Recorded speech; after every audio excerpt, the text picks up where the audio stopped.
Here we're sitting in the bus on the way to Hamburg.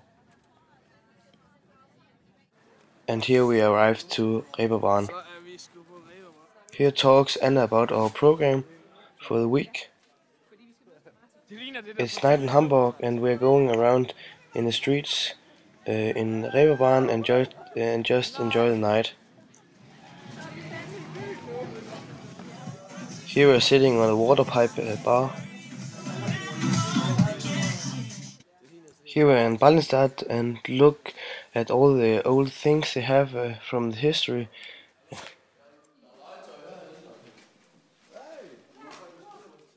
It was from Ballenstadt that the German people wants to travel to America to have a better life, but the mostly who travels was the Jews.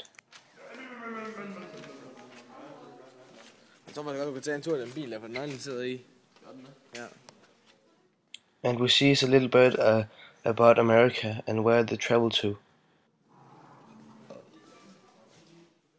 It's here they sleep when they are in Ballenstadt and waiting to get to America. As you can see, it is not the best bed you can get.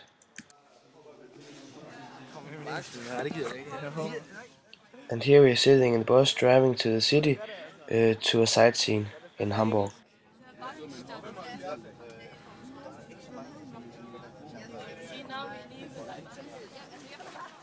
And here we are seeing the city hall.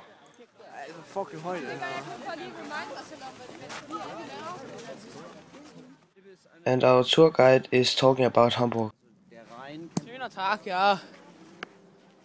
And here we're down the harbor looking at the ships.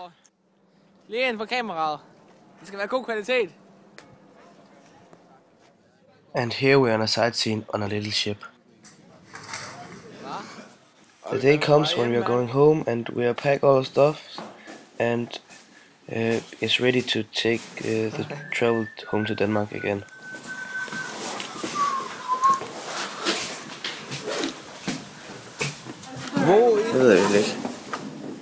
And here I'm looking at the girls' room to see if they are ready to travel back to Denmark.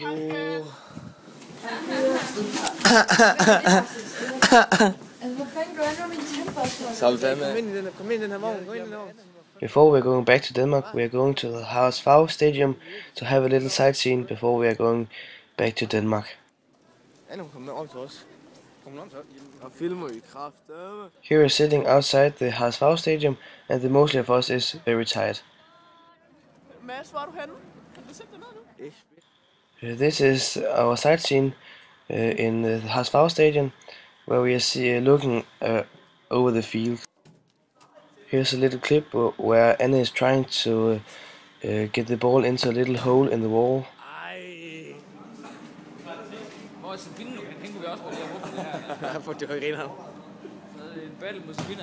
Oh!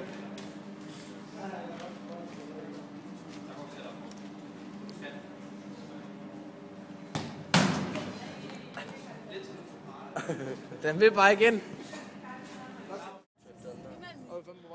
And here we are finally sitting in the bus on the way to Denmark again.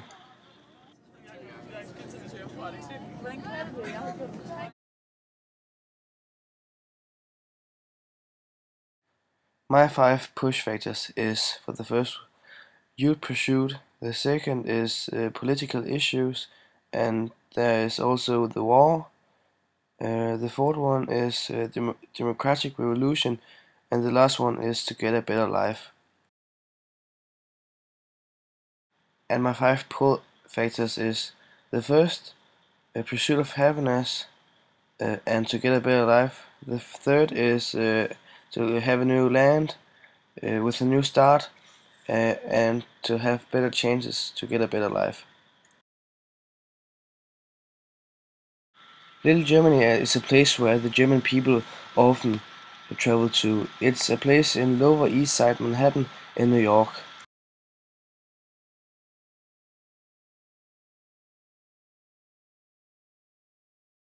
I think it was a great trip to Hamburg with all my classmates and my teachers.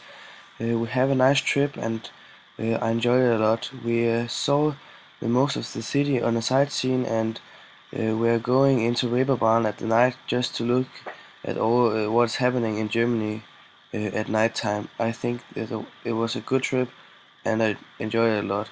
I hope we can do this another time.